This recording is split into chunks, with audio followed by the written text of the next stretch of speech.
Gallipoli, the peninsula. So now, that's us? yeah, we are here now.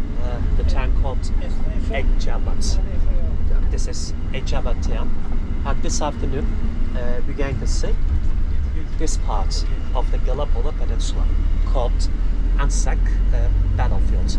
ANZAC, Australian, New Zealand Army Corps. Okay, Australian, New Zealand Army Corps. And the first place it's going to be ANZAC Cove on the tour. The places where they landed on the 25th of April, we're going to talk about when we get there. But when they landed, what was the plan actually for them? What was the aim for them when they landed?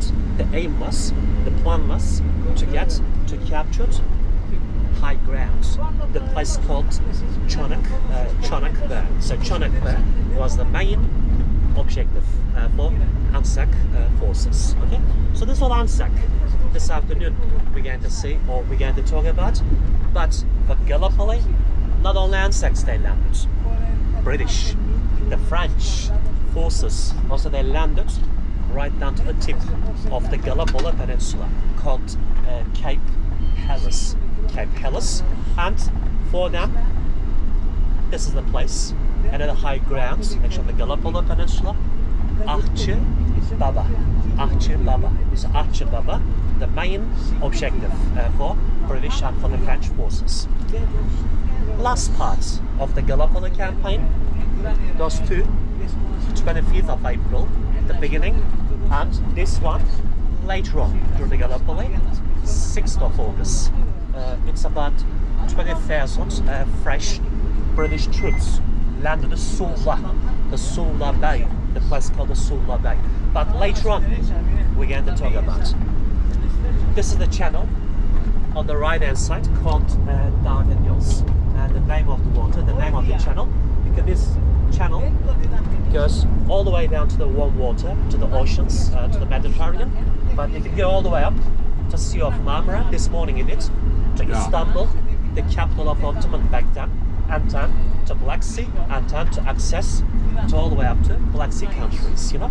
But one place, this is the place, as you can see it, the narrowest part. So they're called the narrowest part of the Dardanelles. So between 1.3 kilometers. Remember, Arche Baba, Chonak Bay, the objectives for ANZACs, for British, for French, all through the campaign. If they succeed, if they captured one of them or two of them, what was happening after that? What was the final for Allied forces for Gallipoli? The final to get to control the narrow part. You know, the reason Turks back then called for this one last castle, the last stand before to get to Istanbul. It means back then, if you want Istanbul, the capital of Ottoman, before that, you need a key for Istanbul. The key whereabouts exactly at the narrow part. So if you controlled the narrow, you got the key, you got the power, because after this one, no more big Turkish defense to all the way up to Istanbul. Even before the landings, remember, just a little chat, Churchill. That was the second plan, but what was the first plan actually for Gallipoli? We called the naval operation. Churchill's plan, you know? We called the naval operation. It means before the landings, the date was on the 18th of March.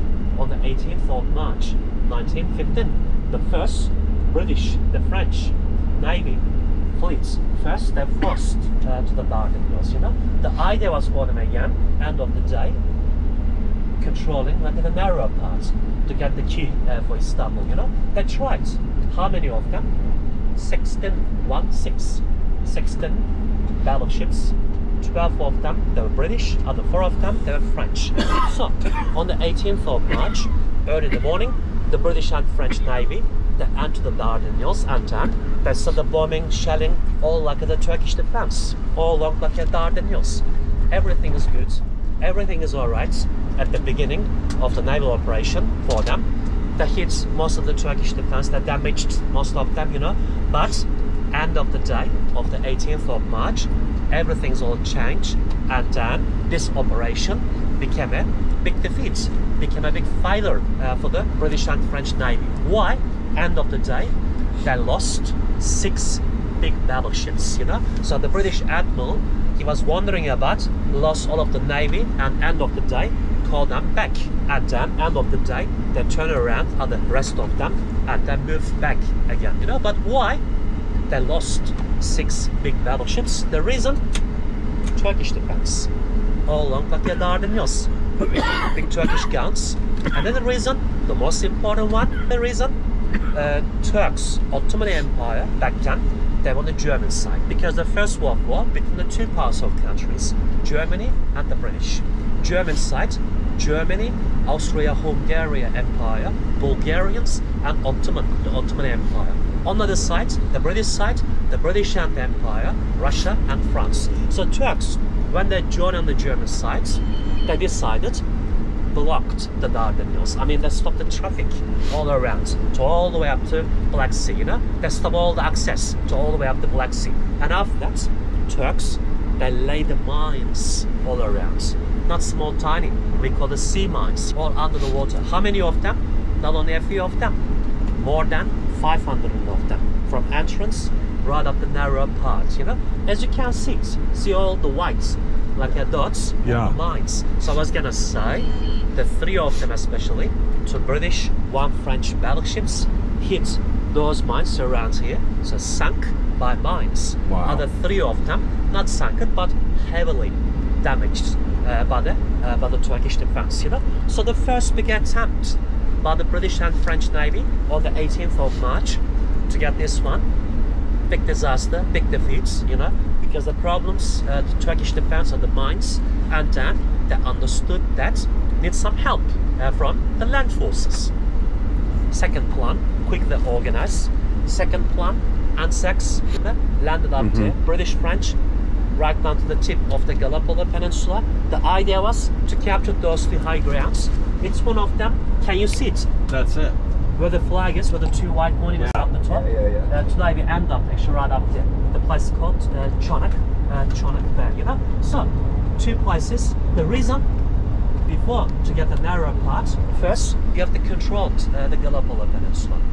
Those 2 places, key places, we said all the time, if they succeed, as I said, they move over this side. And then what was happening? Clear the mines, hit all the Turkish defense, and then get the key, and then the navy safely, you know, easily sail up to all the way up to Istanbul to capture it. If they capture Istanbul, the capital of Ottoman, Turks out of the war, sail up the Black Sea, and finally happen the Russians. So I was gonna say, the whole idea was, the whole purpose actually for Gallipoli, opening the supply line to up to Russia. But second one, ANZAC landed 9 months. How much they got? Only 1 kilometer from ANZAC. In 9 months. In 9 months. I can show like this. 9 months, you know. British, French, most of the time got this far. They never got this place, you know. April to August, stalemate. Deadlock for Gallipoli. And then the reason, they organized again their last plan actually for Gallipoli. Their last plan, 6th of August, 20,000 fresh British troops landed at Sunda Bay. But later on, we can talk about that part.